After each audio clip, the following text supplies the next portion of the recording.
Good morning, everybody. Thank you for joining. Amelia, you may go ahead.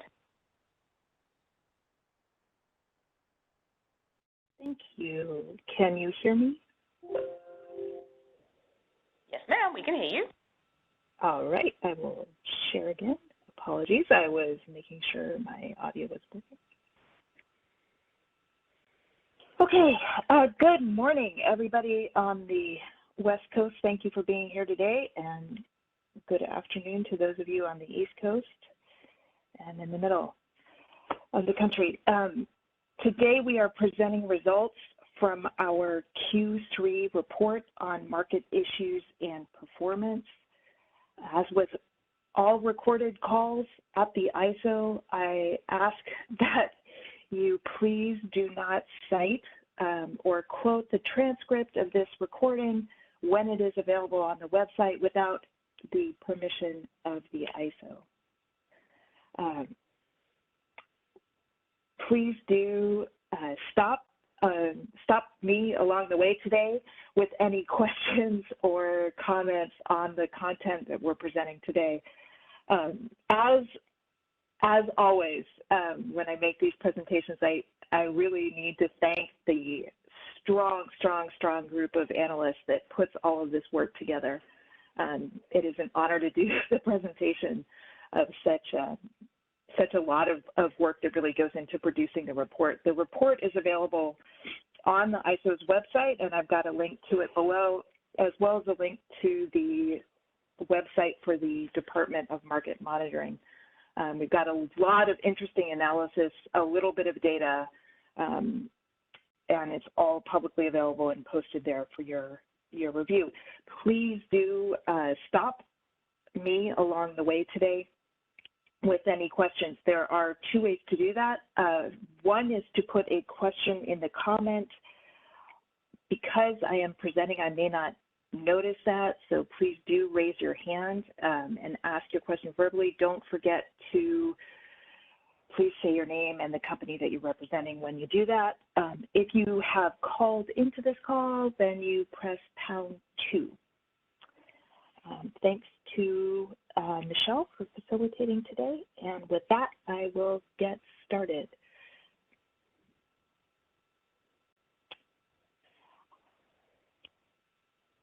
The structure of this report today is to cover both the extraordinary events that happened in September.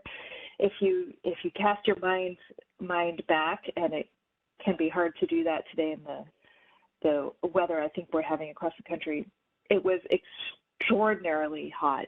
We had record high load in both the California ISO and in the WEIM in September over the Labor Day weekend.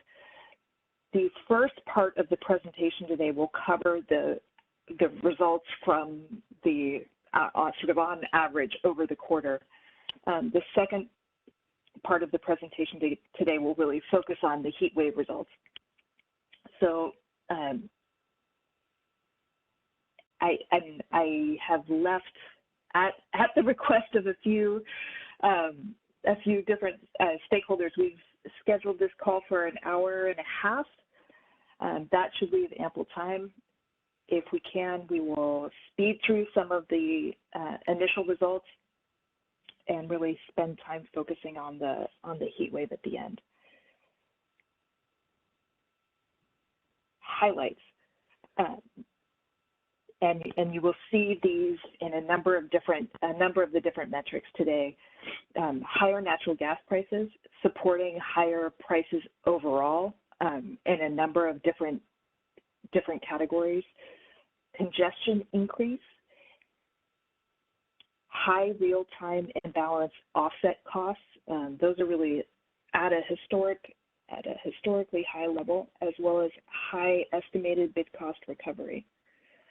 I'll note here that due to settlement timeline changes, we are reporting in some cases more preliminary data than we would have done before the settlement timeline changed about 2 years ago.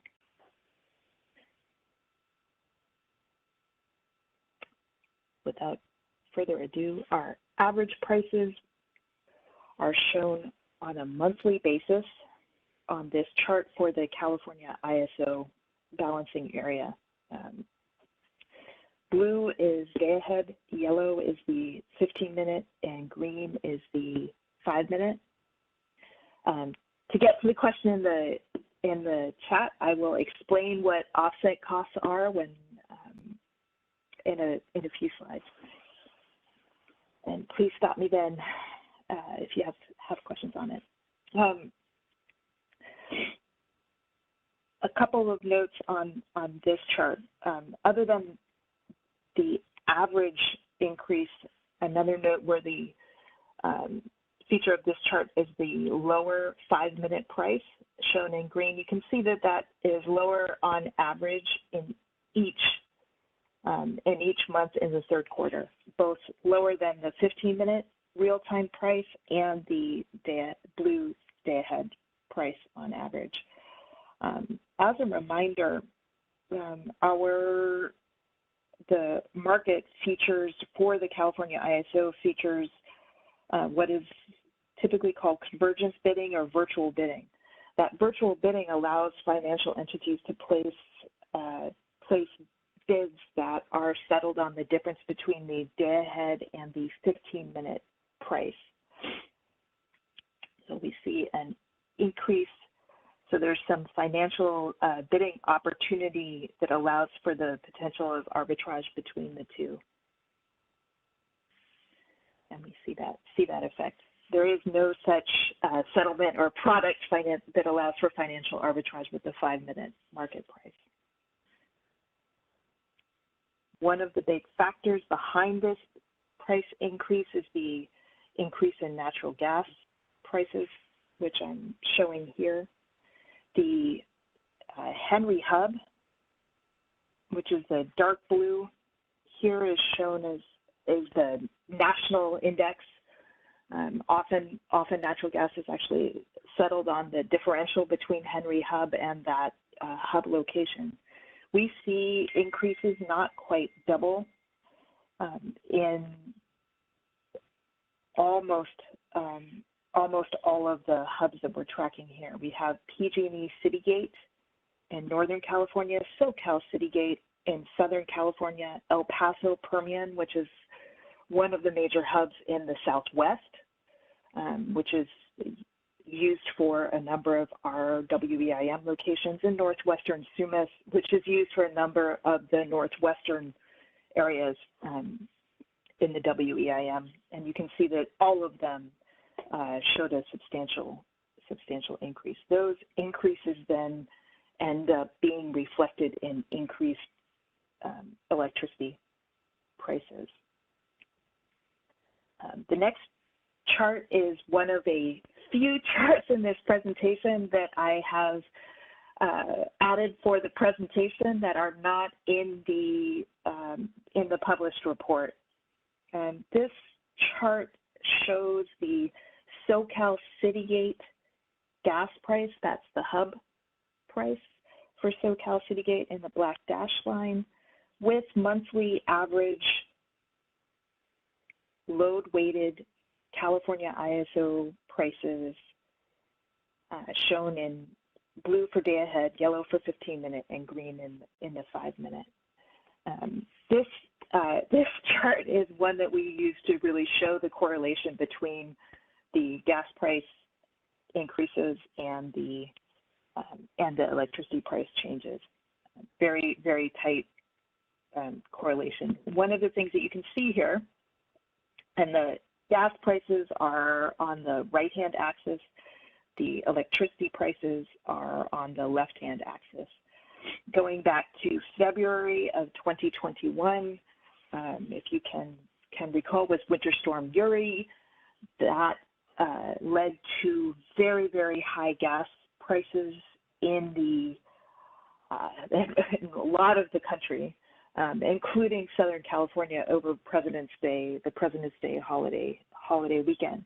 When those gas prices spiked for that short amount of time, it raised the average for the month, but we really don't see the same increase in electricity prices on average over that time period. That is not the case currently. What we're seeing in the market in December, and this is through December 18th, so through Sunday average, is that the market increase in natural gas prices, and that is happening in December, is being reflected in an increase overall in the electricity prices. We are seeing higher natural gas prices, not only at SoCal Citygate, but also at PG&E Citygate, and also across the southwestern areas, as well as the northwestern gas hubs. West. One other note I'll make on this slide, because I'd like to come back to this later, is if we look in September, what we see are that the gas price was elevated, but electricity prices were even higher than has occurred. Than you might expect looking at the gas prices. That has to do with the extraordinarily high load that we saw during that month and on those days. And one of the things I will also note is the pattern that we saw on this chart with the higher 15-minute prices, higher than the day-ahead and 5-minute. Is occurring again in that elevated monthly average there. We will see that occur also in the net load peak hours when the electricity prices are the highest.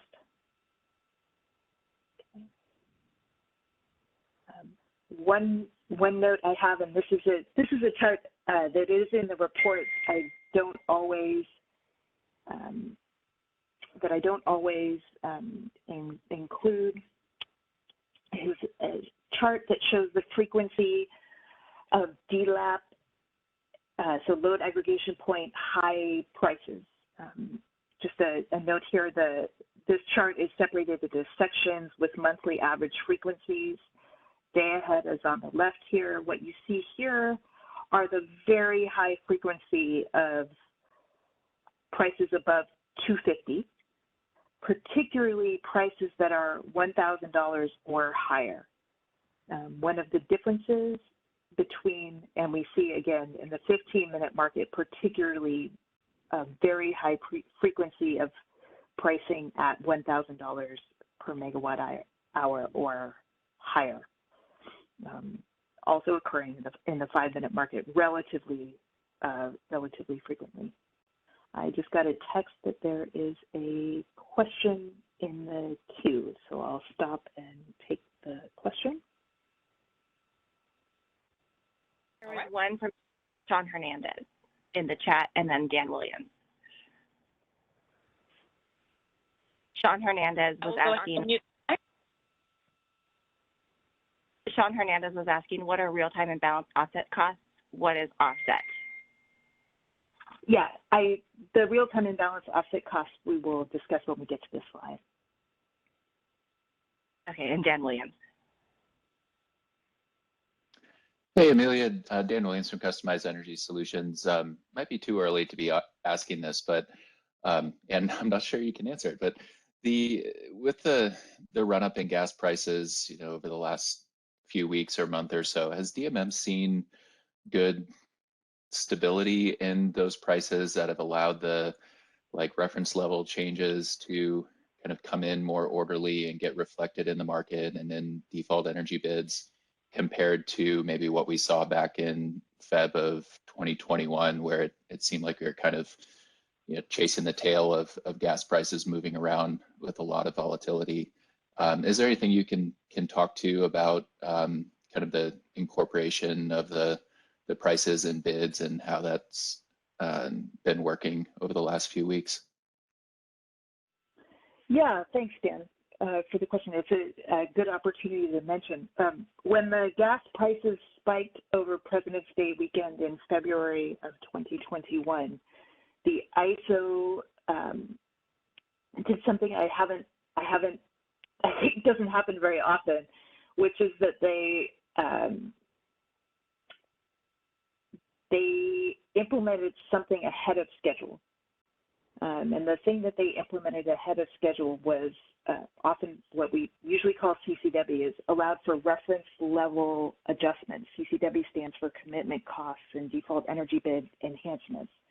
What that allowed was for scheduling coordinators representing resources to adjust either their default energy bids or their commitment cost reference levels, which set a cap on your startup and minimum load commitment cost bids, and to adjust those based on documentable gas price or other fuel cost related adjustments.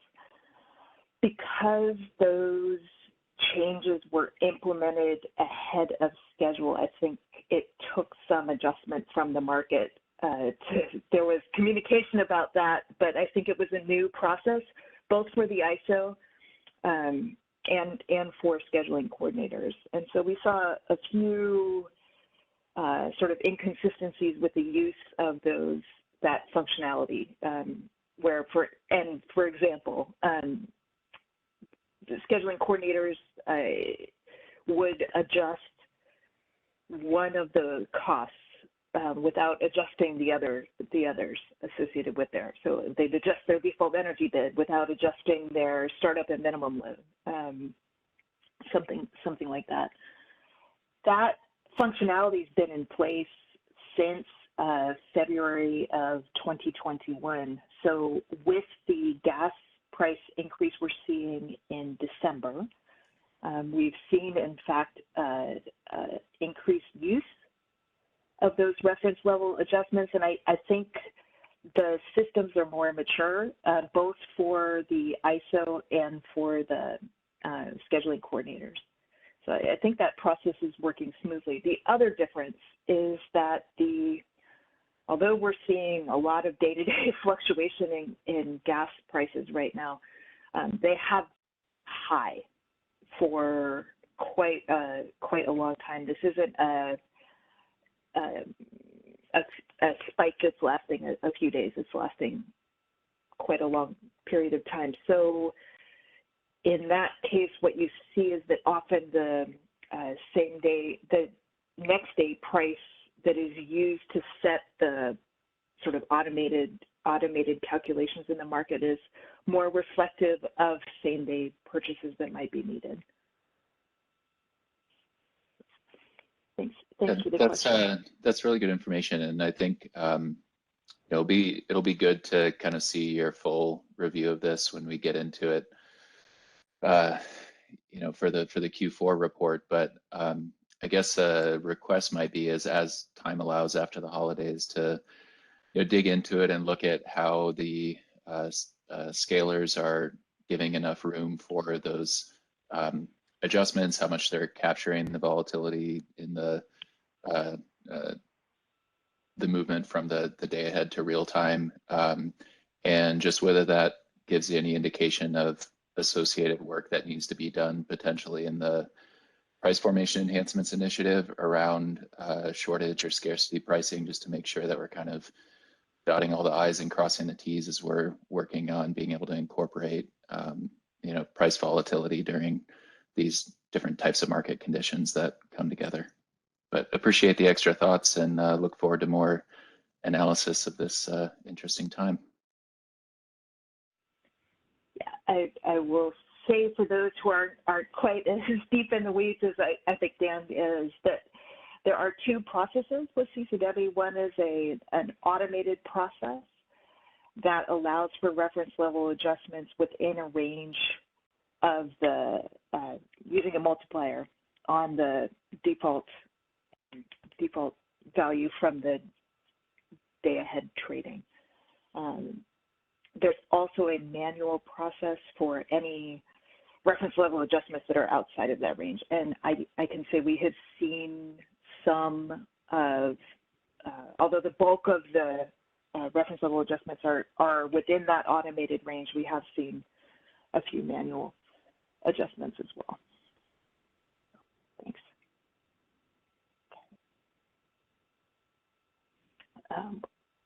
One of the metrics we look at is a comparison of the prices within the California ISO and the day-ahead time frame to the bilateral market prices. This is showing over Q3 the California ISO load-weighted price during the peak package hours compared to the price at the major hub in the Northwest, Mid-Columbia, and the major hub in the Southwest, Palo Verde. I think the averages are interesting in their way. What you'll see is that the California ISO price tends to be between Palo Verde and Mid-C, depending on the time period. Although in September, on average, the California ISO price was below both the Mid-Columbia and Palo Verde price. One other note, and this is just useful to keep in mind as we go through the heat wave results, is that the Mid-Columbia price peaked early in the heat wave period. And the Palo Verde and CAISO prices were higher in the heat wave period. That has to do with the temperature differences from what was typical, as that heat wave moved really from the Northwest across the country. One of the metrics that we've published, I think, for a few years now that I really like to look at is the average import and export on hourly average in each market. This is split into panels, so it's comparing on the left side 2020 Q4 to 2021 Q4, Q1 to Q1, Q2 to Q2, and then Q3 to Q3. As we saw with both Q1 and Q2, we're seeing both an increase in imports and an increase in exports. I'd like you to keep that in mind as well as we go through the rest of the charts. The 15-minute market is shown in yellow. The day-ahead market is shown in blue. Exports are below the x-axis, and imports are above the x-axis. The net interchange before WEIM is shown in the dotted line, so that's the difference in the 15-minute market between imports and exports on a CAISO system level, and the gray line takes into account net interchange after WEIM. So, overall, we're seeing, especially once WEIM is included, that there are higher exports in the midday hours when solar generation is at its peak. We've seen an expansion of the WEIM, and that comes with increased transfer availability, and that has had that has allowed for more renewable generation. So we've seen a decrease in the so-called curtailment of renewable resources that has to do with increased ability to export that power out of the WEIM.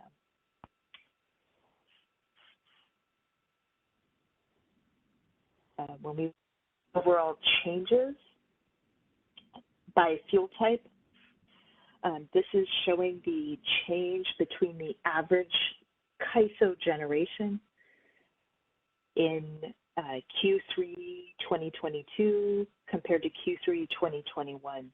The black line shows the net change. So overall, there were higher levels of generation within the ISO. That has to do in part with the increased exports, really in almost every hour, as well as an increased internal demand.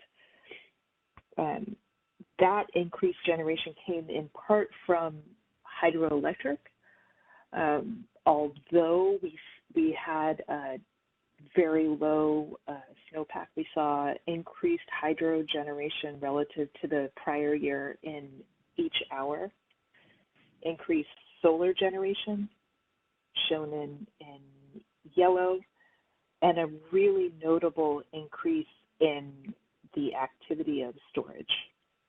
So the battery generation is shown in this sort of peach, I don't know what to call that color, peach color there. The other thing I'll note on this is that the other generation is increasing. The other, I'm always asked exactly what is in that other. The other generation is, we're not able to say conclusively because we don't have the ability to pull this resource characteristic automatically out of the ISO's data systems right now, but quite a few of that, large majority of that, I believe is from hybrid resources that are a combination of two resource types. There was a question in the chat. Jennifer, if you'd read that.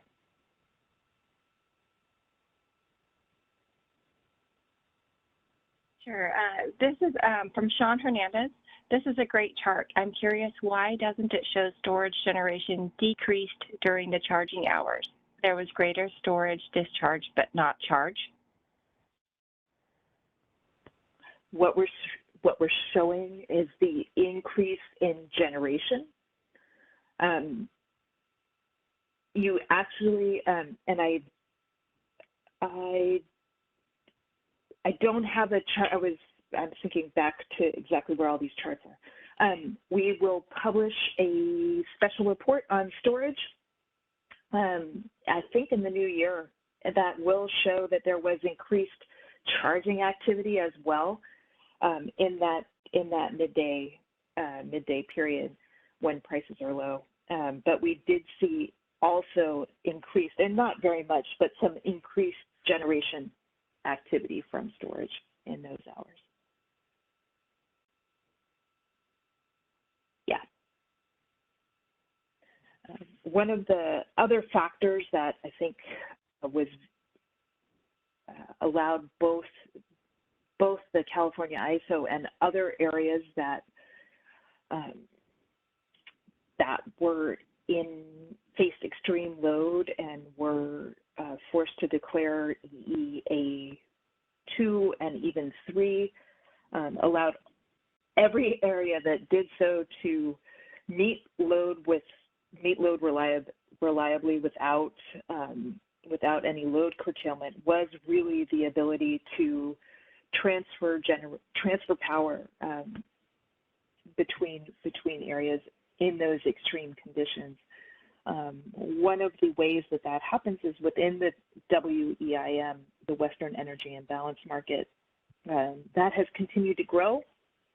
This is the most up-to-date map that I have, but it's not quite accurate. So BPA joined back in Q2,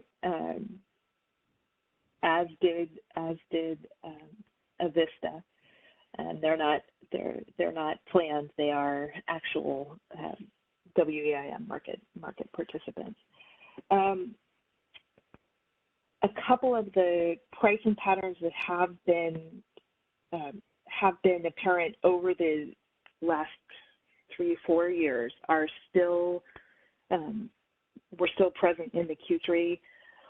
The first is that there are generally lower prices in the western areas, and that is due to limited transfer capability between that set of northwestern areas and the rest of the system. Also, California area prices are generally higher, and that is due to two things. The one is congestion, and the second is the California greenhouse gas cap and trade premium for greenhouse gas emissions coming into imports into California.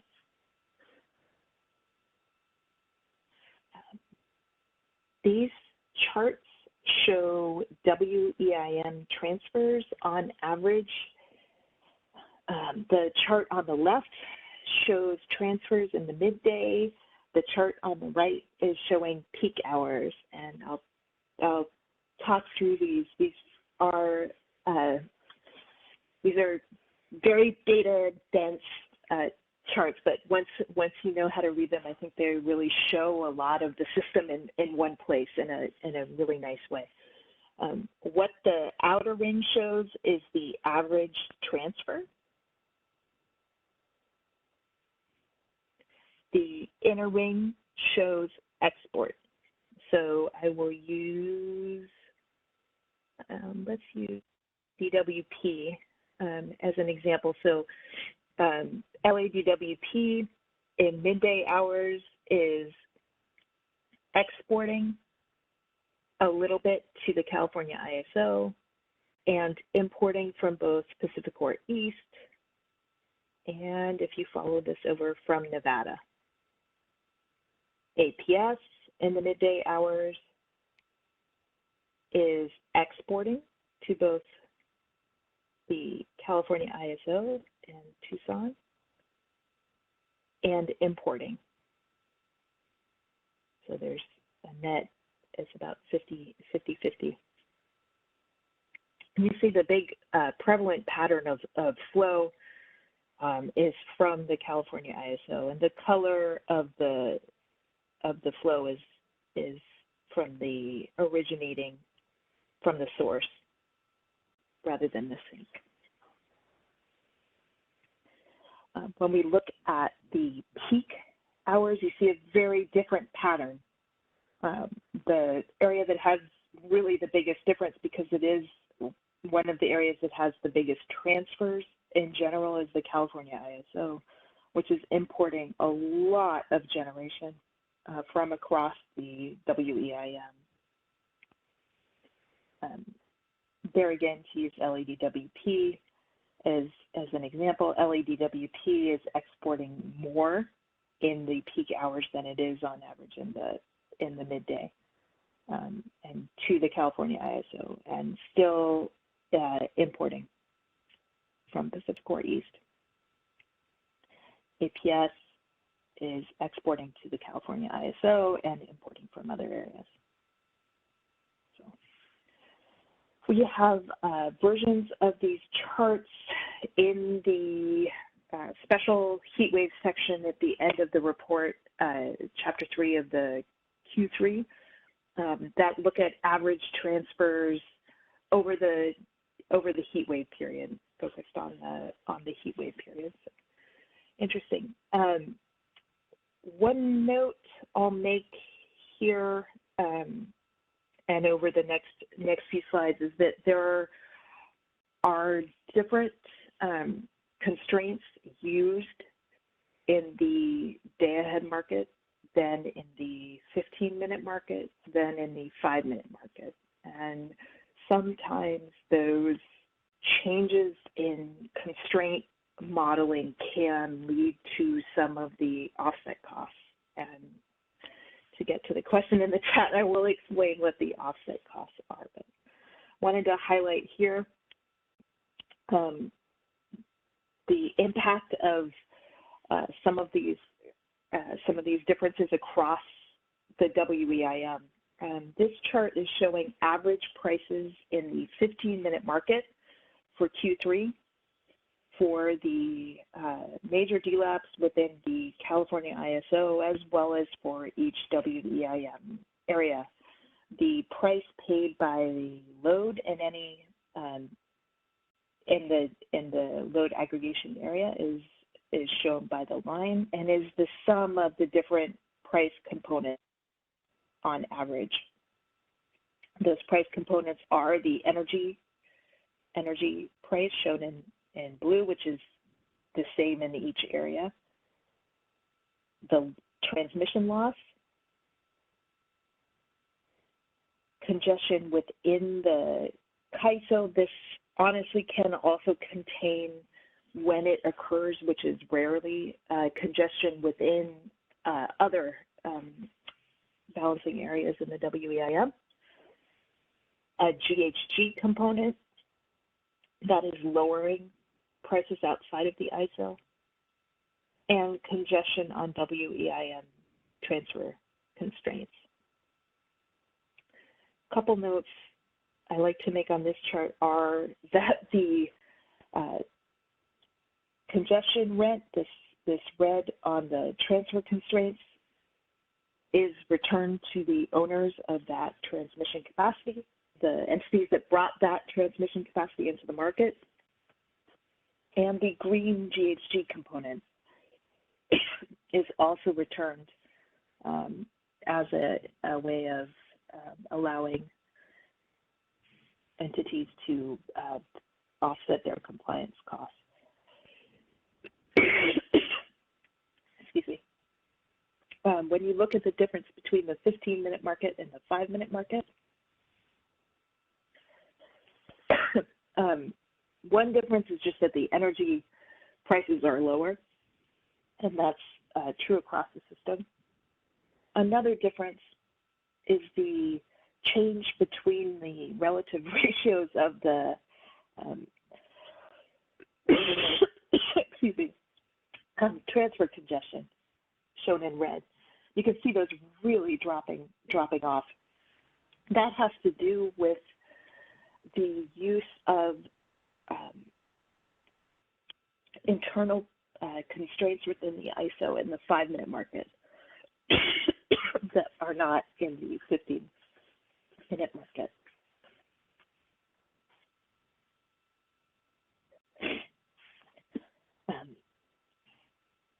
One other chart I wanted to share. Excuse me, I'm going to take a drink of water. One other set of charts I wanted to share just highlights a difference made in the ISO's modeling that might be otherwise hard to see. The chart on the left shows hourly 5-minute price decomposition for the Bonneville Power Administration area in July. And you'll see a relatively high contribution from the loss component in that area shown in black. The chart on the right shows the price decomposition in September for that same area. The ISO made a change in the loss sensitivity factor calculation to take into account net interchange values.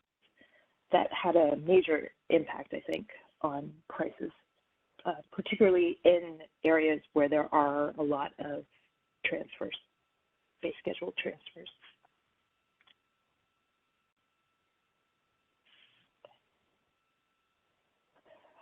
This is a good place to note our Q3 includes an appendix that breaks out average 15-minute prices and 5-minute prices by DLAP for the California ISO and by area for the WEIM. So if you are interested in looking at the results for your area, you can find those. In addition, it also shows the average hourly transfers by area for the quarter. We will continue to publish those.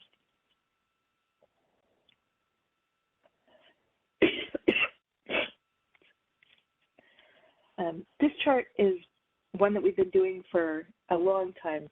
Really shows the correlation between pricing and net load. Net load, again, is the difference between load, which is demand, and utility scale solar and wind generation.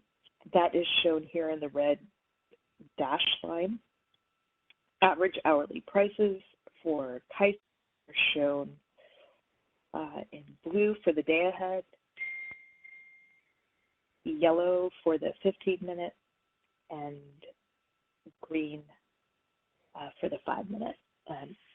Here I'll highlight the real premium of the 15-minute market prices, particularly in the peak hours on that day. This has to in this quarter on average. That has to do with the real high frequency of prices above the $1,000 level. There's a question from Dan Williams.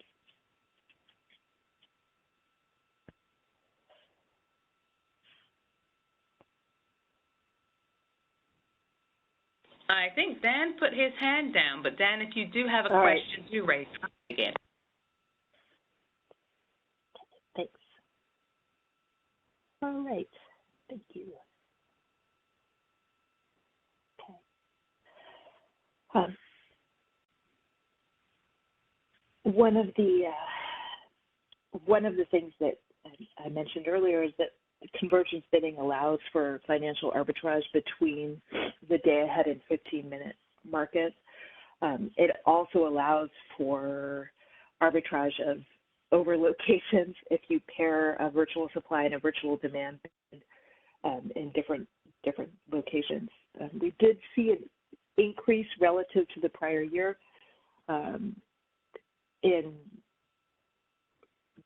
virtual convergence bidding net profit, and that is after the total bid cost recovery charges, to about $38 million.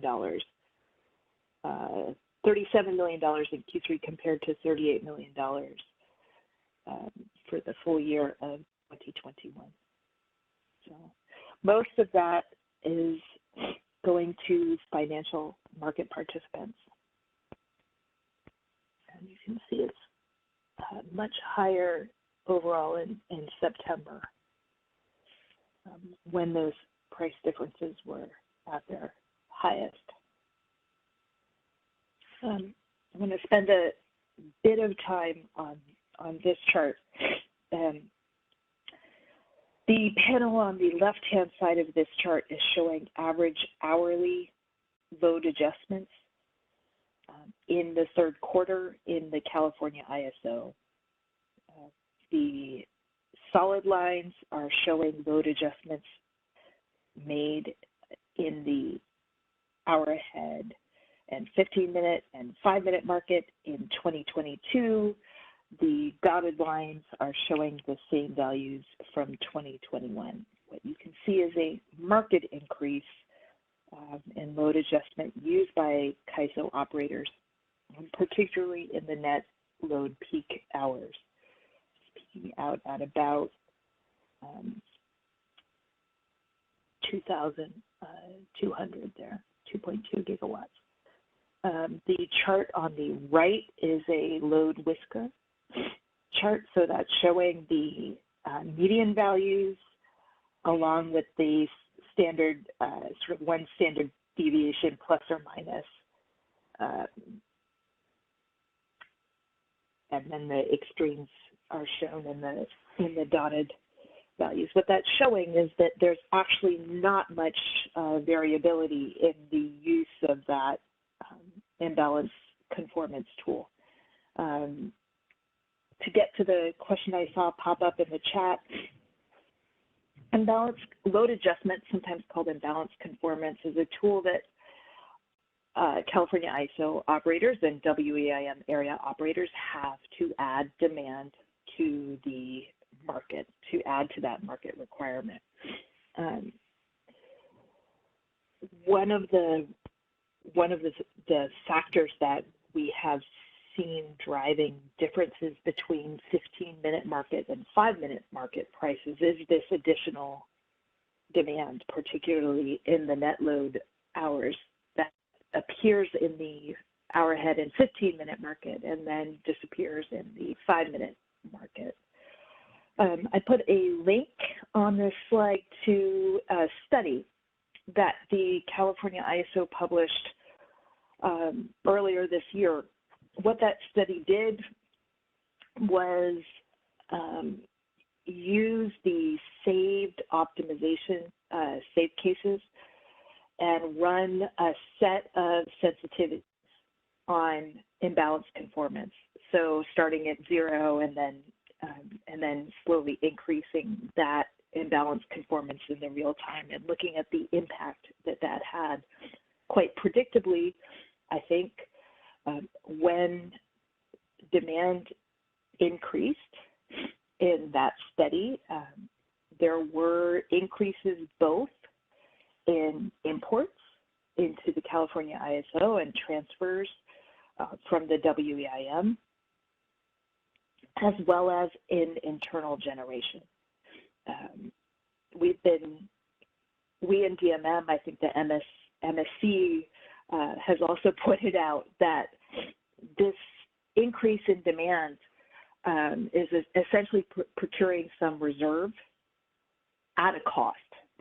And we've been putting in some time to think about how to estimate that, estimate the cost of that procurement in the real-time market. There are really two effects that happen. The first is an increase in quantity. So, and the second is an increase in price. One kind of rough back of the envelope sort of methodology is to look at the difference between the 15-minute market imbalance conformance and the 5-minute market imbalance conformance, and to assume that that imbalance conformance difference, that quantity is purchased at the imbalance price. So the difference between the 15-minute market price in that interval and the RTD 5-minute price in that interval. Doing that rough calculation, and it depends on exactly which price you use. So we're still fine-tuning that. You end up with about $150 million worth of costs to the market from that imbalance conformance. I say about 150 million. It's between 100 million and 200 million. So, but it has been pretty tightly around 150 million. About half of that cost is from September. So I'd love to hear from anybody on this call if there are alternative calculations out there, or if anybody else has some thoughts on a good way to estimate exactly what that cost is. It is, without question, a cost that is borne by the market, both in incrementally procuring that additional generation in the 15-minute market that is then released in the 5-minute market. Okay. It's a good place to note, if you don't want to volunteer right now, if you would like to contact DMM, you can feel free to reach out to me personally or to Eric Hildebrandt or Ryan Karlinski, or you can use our department-wide email contact address, which is dmm@CAISO.com. We always look forward to hearing from you.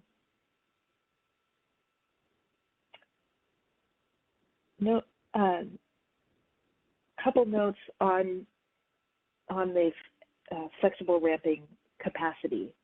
So one of the things the imbalance conformance is doing is procuring additional generation in the 15-minute market. The FRP, the flexible ramping product, is designed to do exactly that, using a demand curve that is built into the market to really procure for uncertainty between the 15-minute market and the 5-minute market, or between advisory and binding 5-minute market intervals. We have been reporting for just quarter after quarter after quarter that the prices were 0 and 99 to 99.9% of intervals, depending on which direction and which market you're looking at. That was true also in Q3. We have been supportive of and looking forward to the deployment of what we call nodal procurement. That was planned for December 1st and has been postponed to February of 2023. That will reduce the procurement from resources not able to meet system uncertainty because of resource characteristics or congestion. And we think that change will increase the effectiveness of the product when we see it. So that change will not address the longer term uncertainty that is really contributing to, we think, the operator's use of imbalance conformance. I will note that this level of imbalance is unique to the California ISO within the WEIM. Almost all, not quite all, but almost all areas within the WEIM have access to this tool. We do not see any WEIM area using it with the regularity or at the scale that the California ISO is, either measured sort of as a megawatt imbalance or as a percentage of load. The ISO proposed looking at creating a longer-term uncertainty product, so a product that might be looking out, instead of looking out just at the 15-minute to the 5-minute increment, might be looking out at farther at the 3 or 4 hour, sort of the way that we think operators may be. And that is part of the price formation enhancements, but I think that has been delayed to the second stage there of that. Another note, and I'm kind of mindful of the time here. I want to make sure I get to the exciting part of the quarter. Ancillary service costs increased to $112 million. That had to do both with the higher opportunity cost of procuring ancillary service. So as electricity prices go up, so do ancillary service costs for that additional reserve. But also with the increased requirements. Operating reserve requirements are higher in part because of the higher export levels, higher additional demand.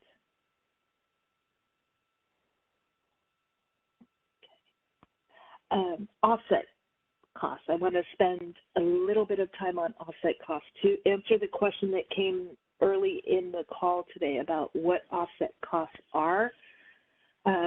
These are the very broadly, and for anybody that's taken a class in accounting, please feel free to step in here.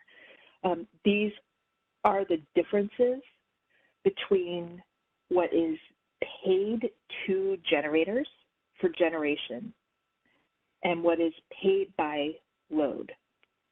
In the California ISO market, and these are California ISO offset charges, the generation is paid in the real-time market, is paid for the difference between the day-ahead and 15-minute market schedule at the 15-minute price, and then as a generator would be paid for the difference between their metered generation and their 15-minute schedule at the 5-minute price. Load, so demand, is paid pays the ISM the day-ahead price for their day-ahead bid-in demand, and then pays the difference between the meter and the day-ahead cleared demand at a weighted 15-minute market and 5-minute market price. There are some sort of adjustments made to the weighting that can lead to persistent kind of different discrepancies between what is paid to generators and what is paid by load. We are planning to write a technical paper explaining some of that, and again, plan to publish that in January. I'll just note here most of the offset costs are congestion offset costs, and the mechanism that creates those costs is pretty well understood, but those costs have been increasing quite a lot. The mechanism that creates them is one of them, are modeling differences between markets. When the constraint levels are lowered, particularly between the day-ahead and 15-minute market, in those cases you can see congestion offset costs because the amount that is paid is not offset on the other hand, so there's an imbalance, and that imbalance is then paid by measured demand.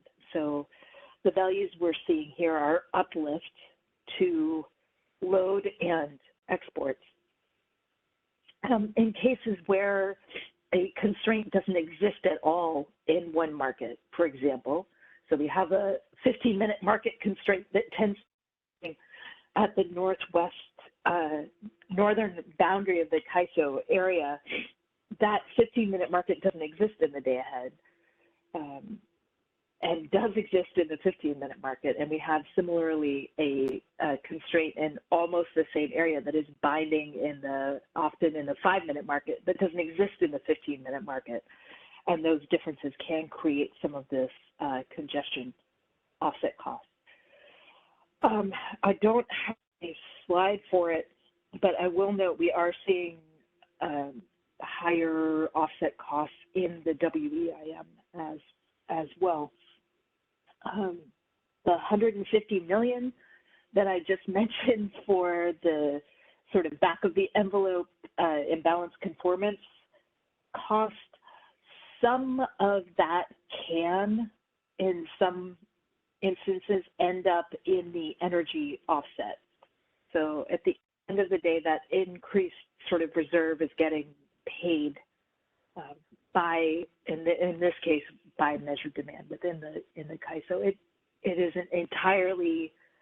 doesn't entirely flow into this energy offset, but some of it does.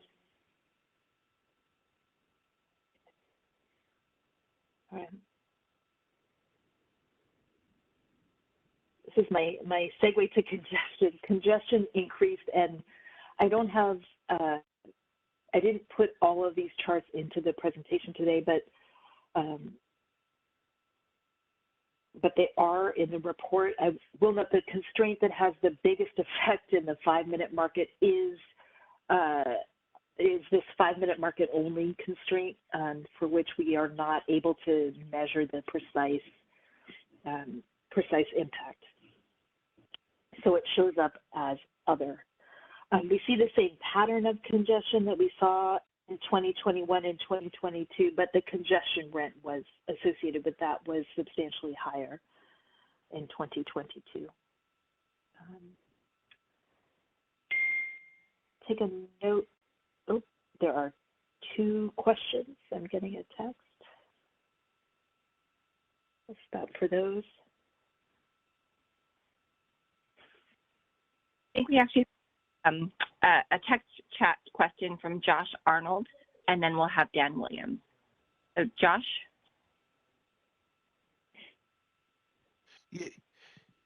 Yes, good morning. Joshua Arnold, PG&E. I'm rather curious about this data on slide 20. It shows a massive jump in real-time imbalance energy offset costs, RTIEO costs, in September, which is very out of character to the market over the range that you have shown here, where it seems like usually we've been running into real-time congestion costs in the offset, where it's congestion redispatches that are causing the significant increases. Do we know what the drivers for the September RTIEO costs? Is there something going on here that we need to be paying attention to?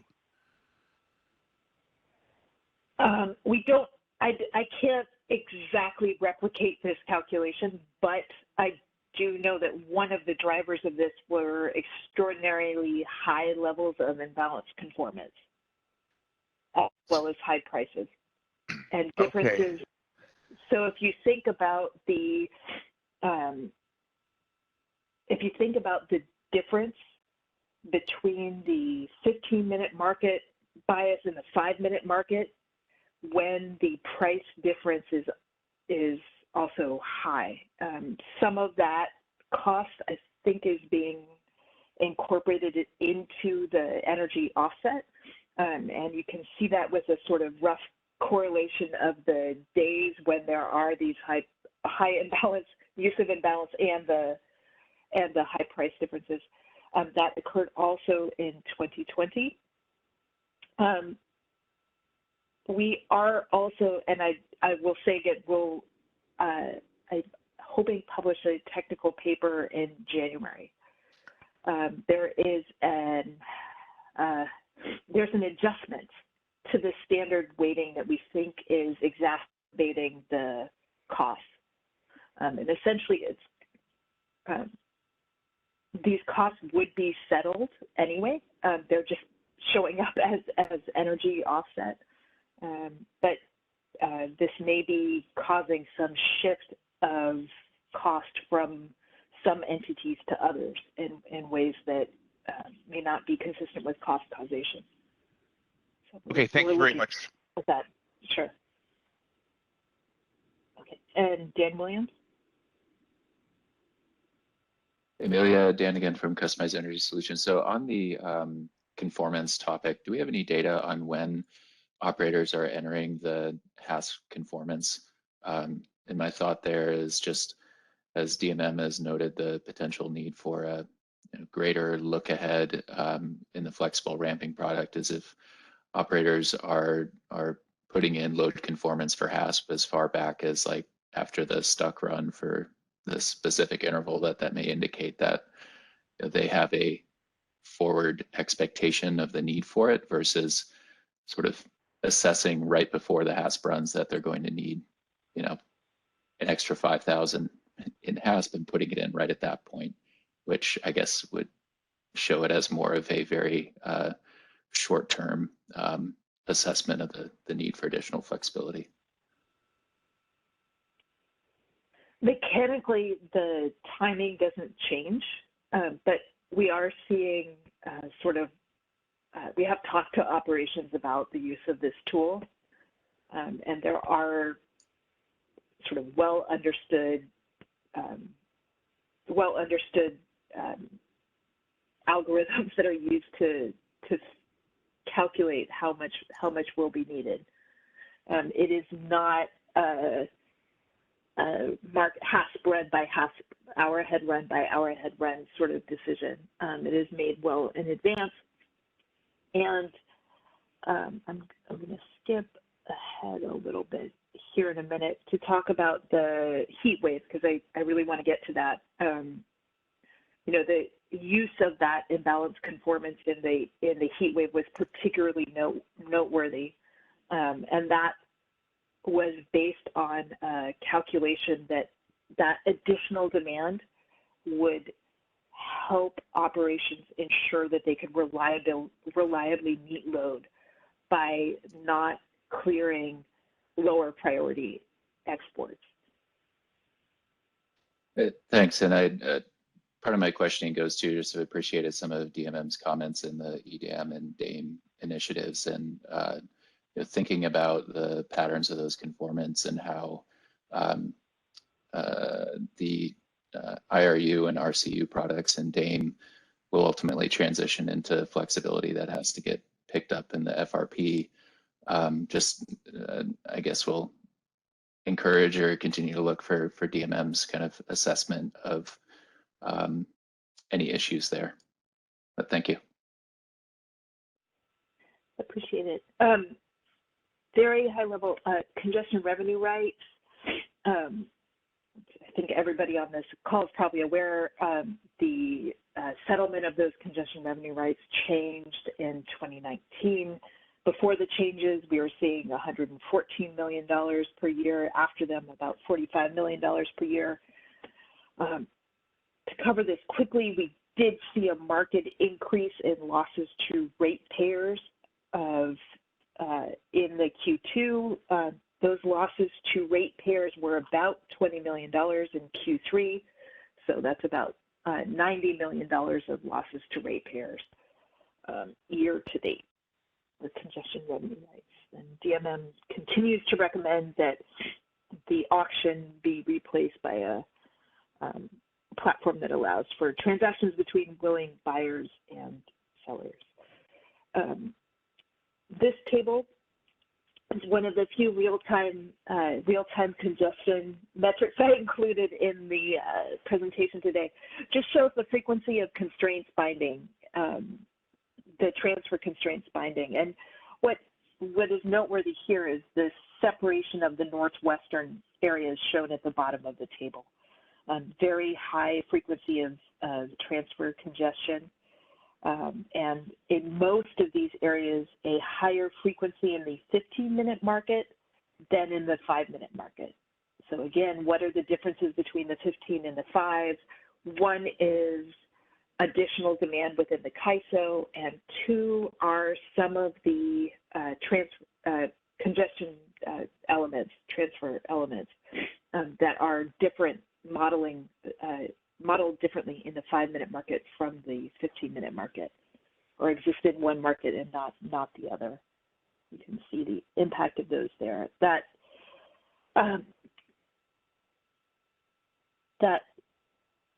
constraint, when applied, does lead to typically lower prices in the northwestern areas of the WEIM from the rest of the system.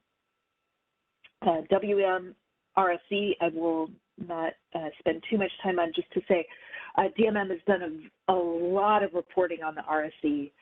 I really suggest, if you are interested in that, please do look at our website. We have monthly reports that go into great detail on the changes that have happened month to month, both in the design of the RSE and the tests themselves and on their impact. So a lot of great work there, and we really appreciate the questions that we've gotten typically over email or on the phone from market participants.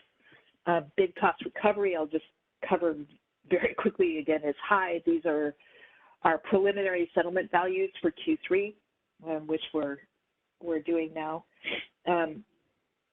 The bid cost recovery that we're seeing for CAISO and WEIM is already higher than the total annual value from last year. We have seen an increase in bid cost recovery payments to storage resources as the fleet has increased, as the amount of capacity has increased. Despite a change that was just implemented to reduce intervals in which storage resources are being paid bid cost recovery. With that, I am going to pivot to some of our heat wave results, because I think we have about 20 minutes left, and this is the most of this content is in chapter 3 of our report, which is linked on the first page of the presentation. We also presented some of this at the Regional Issue Forum back in Sacramento in November. The charts here are extended, typically, versions of the same charts that were presented there. I think that presentation was recorded and is available on the website if you are interested in the discussion then. California ISO, the first note here is that the 2 unique things about this event were that the loads were extraordinarily high. California ISO hits 52 gigawatts, 52,061 megawatts. That is an all-time system peak demand and was well above the 1 in 10 estimate of peak demand. Not only did the California ISO hit their all-time peak, but so did the WEIM and the WEC.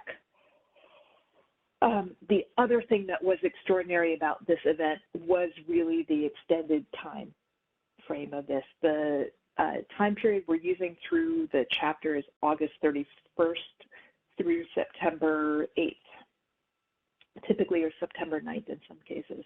That is a longer time period than the 2020 event. So both an extended area, very high levels of demand, and the extended time period. There were a number of features that were implemented in the market following the events of 2020 that were triggered by high bilateral prices, and they did 2 things I want to make sure you're aware of. One is they increased the bid cap for some resources in some hours, and the second thing is increase the penalty price. There are penalty prices used for power balance constraints, used for essentially for the load, and for all kinds of other constraints that apply in the market optimization. And those penalty prices are typically set around $1,000, and based on that $1,000, most of them double when the penalty prices are raised to that $2,000 level. Balancing areas that declared emergencies, and there were the California ISO entered in EEA2 and EEA3. Other areas faced those same, had to declare those same levels. No area was forced to curtail load. All found they were able to access emergency assistance. California ISO supply was supplemented by out-of-market imports and non-market capacity procured through California's strategic reserve. Also through voluntary demand reduction. We don't have a lot of metrics on that. Those are typically out of market. But I would suggest that you review, if you have time, the ISO's market report in September, and I put a link to that in the on one of the slides later, so you can find it. It has a lot of great content on that. The other thing I'll spend more time on is the treatment of exports from the California ISO balancing area. We saw California ISO operators raising real-time imbalance conformance, as well as operator adjustments to the residual unit commitment demand in the ISO's day-ahead process. Using these extraordinarily high levels in balance conformance, so adding this additional demand, helped to ensure that the market would not clear low priority exports that wouldn't be supported by dispatch physical capacity.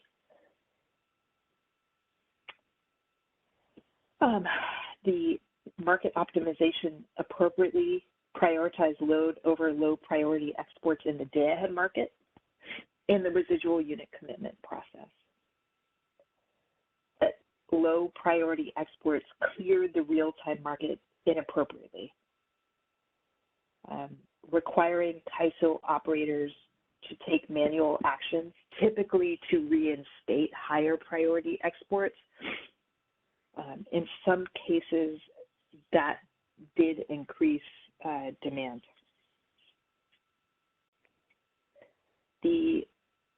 During the heat wave, the California ISO was not able to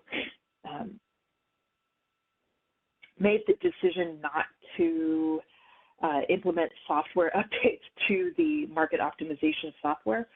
So although they had developed an improvement that would mitigate this issue, they were not able to implement that until October 13th, but that is now in place.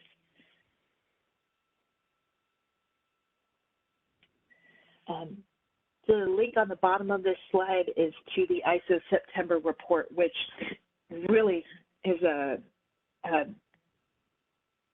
has a tremendous amount of detail in it. I think if you are interested, you ought to spend some time reviewing that report. It's well worth it. This is a chart that's included there with a couple of updates from us, I believe. What this is showing is the blue is showing the demand in the capacity test. That's one of the WEIM tests. So that's a measure of the load forecast. And the net demand, so less utility scale solar and wind, and actual demand. What you can see on the shaded on the bottom are the timing for the EEA 1 and 2 and the most severe EEA 3. For those on this call who live in the right counties in the state of California, you will recall that on this day, we, and I say we because I'm including myself, we received a text message from the California State Office of Emergency Service asking for load reduction. And you can really see that load reduction occurring. It's an out of market voluntary response. It's an example of the kind of generation resource, the kind of response, voluntary demand reduction response that we're not really able to measure. But the ISO is as well as I think anybody has the data to do. Really dramatic.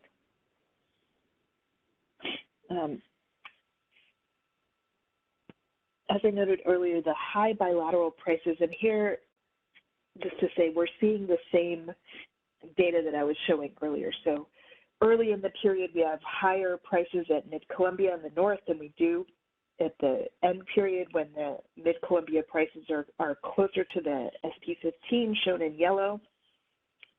The top panel is showing the prices. The bottom panel is showing the traded volume. Because this heat wave occurred over a holiday weekend, the traded packages are defined a little bit differently, and we have all the detail on that in the report. If you're interested, when these bilateral prices go up this high, what that does is raise bid caps and penalty prices, and I'll show you that on the next slide. Is showing the bid cap in red from August 31st through the September 9th period. it's showing the EEA in yellow and red, and the load-weighted 15-minute market price within CAISO. So what you can see on September 1st and September 2nd is that there are times when the bid cap was raised, which don't happen to coincide with an EEA event. But that when an EEA event did occur within CAISO, the bid caps were raised. So in some sense, just looking over this particular period, it does appear that it may be it's not perfectly tuned to the need for these events, but it at least allowed for that kind of flexibility when these events did occur. Looking at the prices during these hours, we see that a number of them are set by penalty prices. Apologies, like a million other people, I have it's hard to talk for an hour and a half with all of the things going around right now. This chart is showing the, I'm going to speed up. This chart is showing the limited amount of additional import bidding that was seen over this period with the higher bid cap. The day-ahead import bids above 1,000 are shown in red in the day-ahead market on the top and the real-time market on the bottom in fairly limited quantity. California ISO was able to schedule additional real-time imports, both through out-of-market and emergency energy purchases. Those are shown here. Volume is on the left axis, and the average 15-minute market price at the time is shown on the right.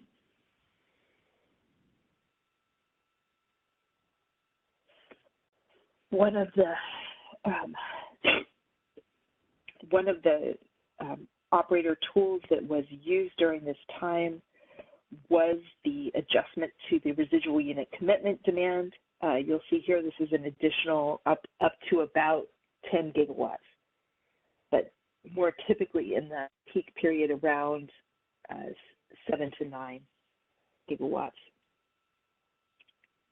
This chart is showing the average RUC requirement, just to give you a sense for how that compares to what the normal activity is. In this, what you're seeing is that on an average monthly basis, the RUC requirement is really the sum of these four components. An adjustment for expected additional solar or wind capacity that's expected to show up in the real-time market, plus the difference between what was cleared and what is forecast, cleared net virtual supply, and operator adjustments shown in red. So those are typically around 2 gigawatts, and instead during this period at the peak hour we're somewhere close to 8, and sometimes up to 10.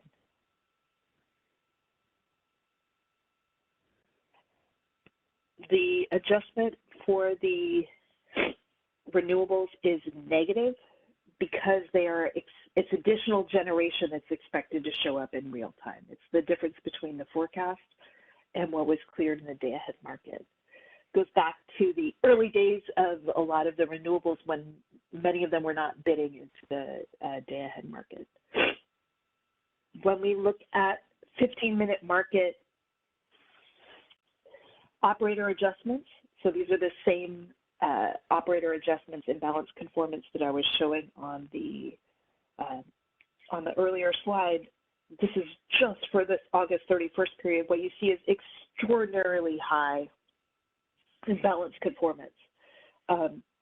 Here in the same box whisker, we're not showing any variation, and that is because there was not any variation. That we were really seeing flat imbalance conformance in hours ending 18 and 19 of 5 gigawatts, which I honestly don't think I have seen until this heat wave period.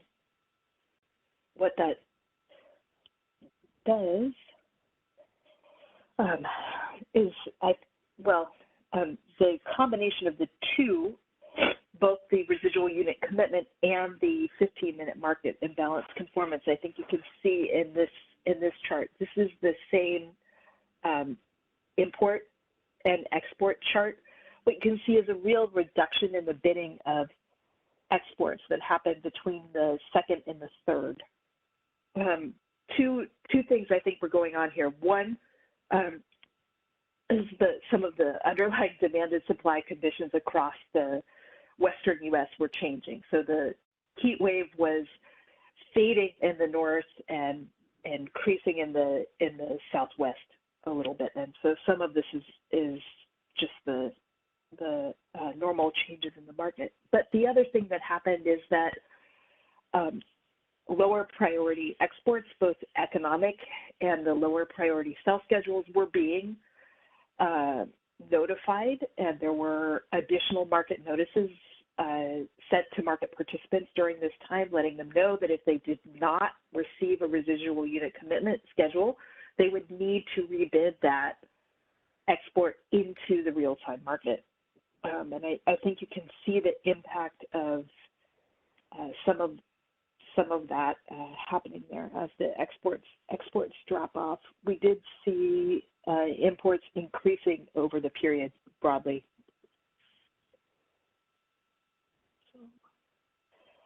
This chart is showing the WEIM transfers during the peak. In the interest of time, I'm going to speed up here because I have the important thing to say. Transfer payments were very high for those WEIM transfers. Residual unit commitment, we see the appropriate prioritization. This is the prioritization we expected for exports during this time. We do not, we do not see that same expected prioritization in the hour-ahead market. HASP is the hour-ahead market results. Here we're seeing some high-priority exports curtailed when lower priority exports are clearing. One of the other, just in interest of time, glad we had an hour and a half. One of the other, we also have a section that goes over the congestion and the resource adequacy availability measures and performance to the degree that we have it. Note here, as in the 2020 event, that most of the generation that was shown for resource adequacy was natural gas. So that is where we do see the largest megawatt difference caused by outages, which were not extraordinarily high in this period. We do have a section that takes a harder look at import RA, and I'll highlight here September 7th. You will see that on September 7th, we did have RA capacity that was a lot higher than the schedule that was cleared in the hour-ahead market. That had to do with congestion on a particular constraint, and we are digging into the market results there. It does appear to be another flavor of some of the same issues that we're seeing here, where import RA may have been curtailed cut in the market, as it was considered at the same level as some of the other bids on the same tie. So we are still digging into that. And with that, I will stop for questions, and I can stay on the phone for a little while after the call.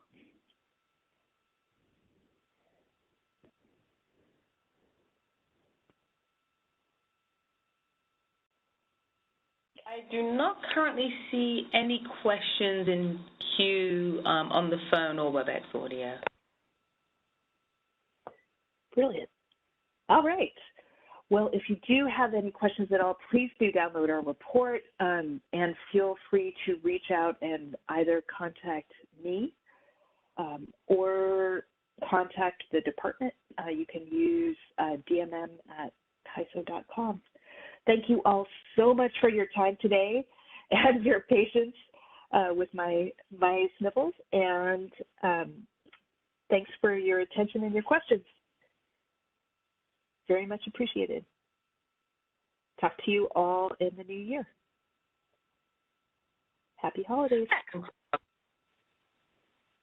That concludes our conference. Thank you for using Event Services. You may now disconnect.